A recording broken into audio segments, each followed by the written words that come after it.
Hello दोस्तों, welcome to money stalkers. तो इस वीडियो के अंदर हम लोग बात करने वाले हैं मल्टीपल स्टॉक्स के बारे में। तो चलिए सबसे पहले हम लोग बात करेंगे टाटा पावर के बारे में। तो टाटा पावर के अंदर अगर आपने 8 सितंबर के दिन परफॉर्मेंस देखा होगा तो एक्चुअल बेसिस की पर 2% की रैली हमें टाटा पावर इस कंपनी के अंदर नजर आ चुका था।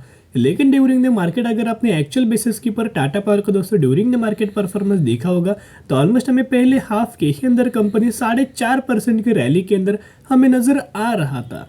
लेकिन बाद में दोस्तों जो थोड़ा बहुत हमें डिप्स नजर आया एंड क्लोजिंग होते होते कंपनी ऑलमोस्ट हमें 2% के आसपास क्लोज हुआ है। लेकिन एक्चुअल बेसिस के पर ऐसा हुआ क्या कि इतना ह्यूज अमाउंट ऑफ रैली हमें टाटा पावर के अंदर आया, यानी कि फर्स्ट हाफ के ही अंदर ऑलमोस्ट 4.5% की रैली हमें टाटा पावर इस कंपनी के अंदर नजर आ चुका था।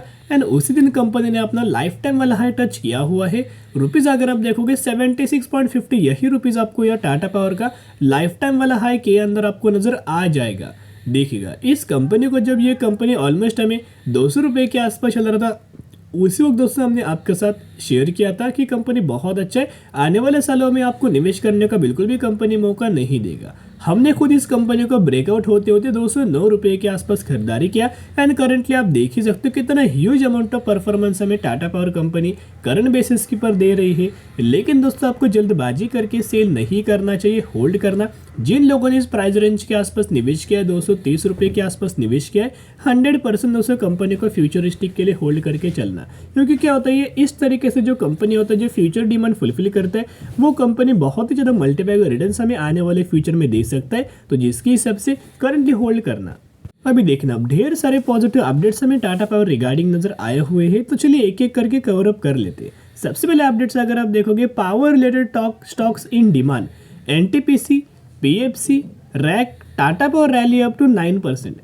यानी कि उस दिन आपने देखा होगा कि जो पावर सेक्टर है वो बहुत ही अच्छे खासा करंट बेसिस की पर चल रहा था, हाई ग्रोथ के अंदर हमें नजर आ रहा था।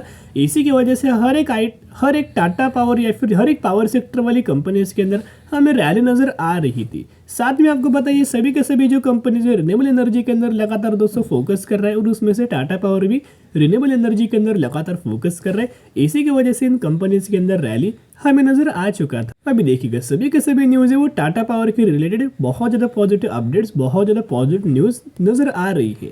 तो जो डायरेक्टली सडन आपको ऑलमोस्ट हमें 4.5% के जो स्पाइक आपको नजर आया हुआ था एंड उसके बाद जो टाटा पावर के अंदर धीरे करके आपको डिप्स के अंदर जो क्लोजिंग मिला था उसके पीछे का रीजन अगर आप देखोगे तो ऑलमोस्ट टाटा पावर सी लार्ज ट्रेड विर्थ 155 करोड़।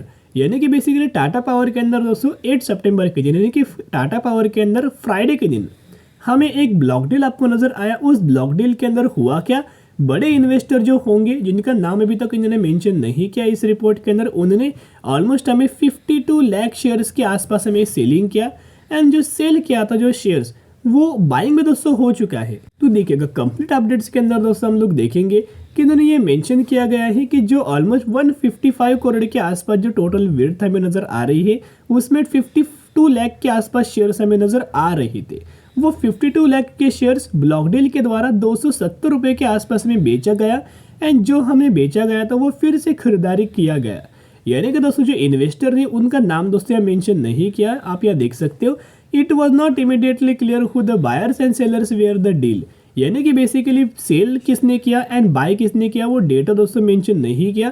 लेकिन आप यहाँ देख सकते हो 155 करोड़ का माल बेचा भी गया एंड उतना माल दोस्तों खरीदारी किया भी गया। यानी कि बहुत ज़्यादा पॉजिटिव अपडेट्स हमें नजर आ रहे हैं। नेक्स्ट अगर आप दोस्तों अपडेट्स देखोगे तो ये सबसे ज़्यादा इंपॉर्टेंट अपडेट्स है टाटा पावर के फ्यूचर के रिलेटेड। देखिएगा Tata power to set up 25,000 electric vehicle charging points by March 2028। यानी कि दोस्तों इन्होंने एक दावा किया है, एक कमिटमेंट किया है कि हम लोग 2028 मार्च तक 25,000 इलेक्ट्रिक व्हीकल चार्जिंग स्टेशन हम लोग पॉइंट्स या खड़े करने वाले हैं, जिसका बेनिफिट हमें इन कंपनीज को लंबे समय के लिए ही आपको नजर आएगा। अभी आप सभी को पता है कि टाटा मोटर्स क्या करता है, लगातार दोस्तों टाटा मोटर्स के पैसेंजर व्हीकल्स के अंदर ह्यूज अमाउंट ऑफ डिमांड हमें बढ़ रही है। यानी कि ईवी के अंदर ईवी सेगमेंट के अंदर जो पैसेंजर व्हीकल्स है उनकी डिमांड लगातार बढ़ रही है। तो जो ओनर्स होंगे ईवी के उनको तो चाहिए ही चाहिए कि इलाके में या फिर कहीं ना कहीं इनको चार्जिंग स्टेशन चाहिए, क्योंकि हर एक लोगों को पॉसिबल नहीं होता कि घर पे चार्ज करे। तो जिसके मुताबिक दोस्तों अगर इनके इलाके के ही अंदर अगर इलेक्ट्रिक व्हीकल का चार्जिंग पॉइंट अगर रहा तो आप समझ सकते हो डिमांड तो बहुत ज़्यादा बढ़ेगा, लोगों का ईवी के रिलेटेड डिमांड बढ़ेगा, ईवी के रिलेटेड इंटरेस्ट बढ़ेगा और जितना बेनिफिट टाटा पावर को नजर आएगा उतना ही बेनिफिट टाटा मोटर्स को भी आने वाले फ्यूचर में नजर आ जाएगा। तो अभी देखना, अभी कौन बोलेगा कि टाटा पावर कंपनी हमें रिटर्न नहीं देता। जब ये कंपनी 200 रुपये के आसपास चल रहा था, जब मैं दोस्तों आपके साथ न्यूज़ आपके साथ जब भी शेयर करता तो बहुत सारे लोगों को कमेंट्स आ रहा था कि सर इस कंपनी के अंदर आप तो न्यूज़ तो दिखाते हैं लेकिन कंपनी के अंदर कोई हमें रैली नहीं आती। करेंटली देखोगे तो उन सभी रीजंस का अभी दोस्तों आपको आंसर मिल चुका होगा। एक आंसर है कि पेशेंस अगर आपके पास होगा तो कोई भी कंपनी आपको मल्टीपल रिटर्न्स बना के दे देगी। तो जिसके हिसाब से शेयर होल्डिंग पैटर्न्स भी अच्छी खासी बेसिस के ऊपर नजर आ रहे, एफआईएस की भी खरीदारी नजर आई, डीआईएस की भी खरीदारी नजर आई, थोड़ा बहुत माल हमें पब्लिक ने बेचा हुआ है। तो अभी रिक्वेस्ट करना चाहूँगा जिन लोगों ने टाटा पावर के अंदर निवेश किया है करंटली फ्यूचर के लिए होल्ड करना, जो लोग फ्रेश बाइंग करना चाहते हो वो बेसिकली कंपनी के अंदर वेट एंड वॉच ही करना। तो चलिए अभी हम बात करने वाले हैं HAL लिमिटेड के बारे में, यानी कि हिंदुस्तान एरोनॉटिक्स लिमिटेड के बारे में।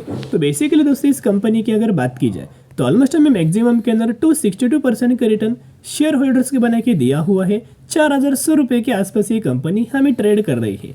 आप सभी को याद होगा जब कंपनी ने डिविडेंड का अनाउंसमेंट किया था तभी दोस्तों कंपनी ने स्प्लिट का भी अनाउंसमेंट किया था। रेशियो था 1:2 रेशियो के अंदर स्प्लिट।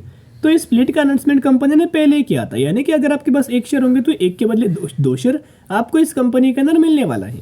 लेकिन कंपनी ने तब दोस्तों एक्स डेट हमें मेंशन नहीं किया था। तो करंटली जो कंपनी ने अपना एक्स डेट मेंशन किया हुआ है 29 सितंबर, ये कंपनी ने एक्स डेट अपना मेंशन किया हुआ है।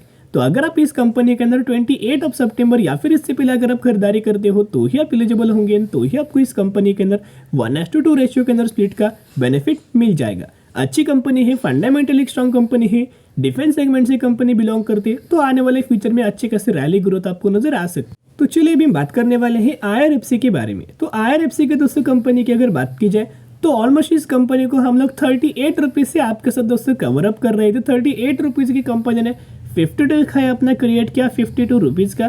फिर कंपनी के अंदर डिप्स नजर आया, कंपनी 46 रुपीज़ के आसपास अवेलेबल था।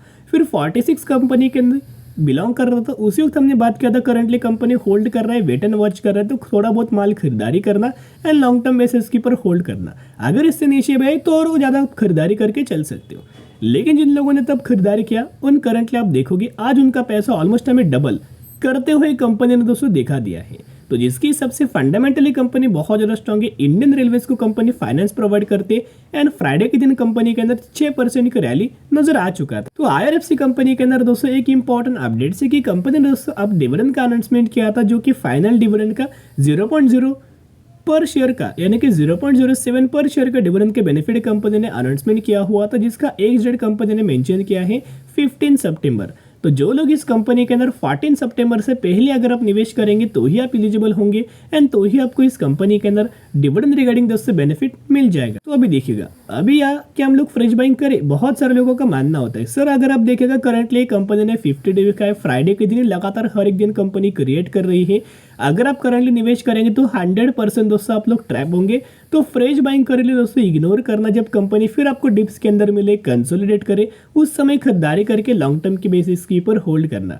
करंटली फ्रेश बाइंग इग्नोर करके चल सकते हो। अगर आप निवेश करने के जाओगे दोस्तों, पैसा आपका है, डिसीजन आपका है, लेकिन ट्रैप होने का जो चांसेस है वो बहुत ज़्यादा हायर करंट बेसिस के ऊपर हो सकता है। तो चलिए अभी हम बात करने वाले हैं IEX के बारे में, यानी कि इंडियन एनर्जी एक्सचेंज लिमिटेड के बारे में हम लोग बात करेंगे, जो फ्राइडे के दिन 142 रुपीज़ के आसपास क्लोजिंग हुआ एंड ऑलमोस्ट हमें 3% के आसपास रैली नजर आ चुका था। अब इस कंपनी के अंदर भी रिलेटेड बहुत सारे लोगों का क्वेरीज है कि इसके असर हम लोग इस कंपनी के अंदर इस प्राइस रेंज के अंदर क्या हम लोग बाइंग करें फ्रेश बाइंग, या फिर कई लोगों का मानने के सर हमने इस कंपनी को 165 रुपीज़ पर बाइंग किया था, अभी कंपनी 141 रुपीज़ के आसपास चल रही है। हमें ऐसा लग रहा है कि कंपनी के अंदर अभी अपसाइड मोमेंटम आपको बहुत ही जल्द नजर आ सकता है एंड हम लोगों को अच्छे खासे बेसिस की पर रिटर्न भी मिल सकता है। एवरेज भी हमारा प्राइस यहाँ हो सकता है।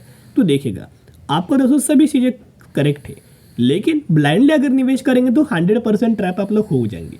कंपनी के अंदर दोस्तों इतना ह्यूज अमाउंट तक गिरावट किया हुआ, अगर आप दोस्तों ये चीज देखोगे मैक्सिमम का चार्ट मैंने ओपन किया हुआ है, ऑलमोस्ट कंपनी 52% की गिरावट के अंदर करंटली हमें ट्रेड कर रही है।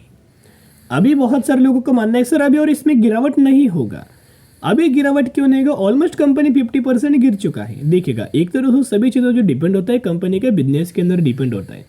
तो आईएक्स के अंदर क्यों इतना गिरावट हो, क्योंकि कंपनी ने हर एक क्वार्टर के अंदर दोस्तों बुरा ही परफॉर्म किया है, हर एक ईयर के अंदर कंपनी ने बुरा परफॉर्म किया है। तो कंपनी अगर क्वार्टर ऑन क्वार्टर बेसिस बुरा परफॉर्म करेगा, ईयर ऑन बेसिस बुरा परफॉर्म करेगा, प्रॉफिट जनरेट नहीं करेगा, तो मार्केट इसे नेगेटिविटी के ही अंदर रिएक्ट करेगा।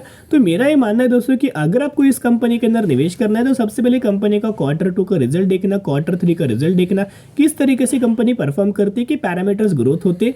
तो अगर पैरामीटर्स ग्रो होंगे तो ही निवेश करना, नहीं तो आप ये फ्रेश बाइंग इग्नोर करके स्किप करके ही चल सकते हो।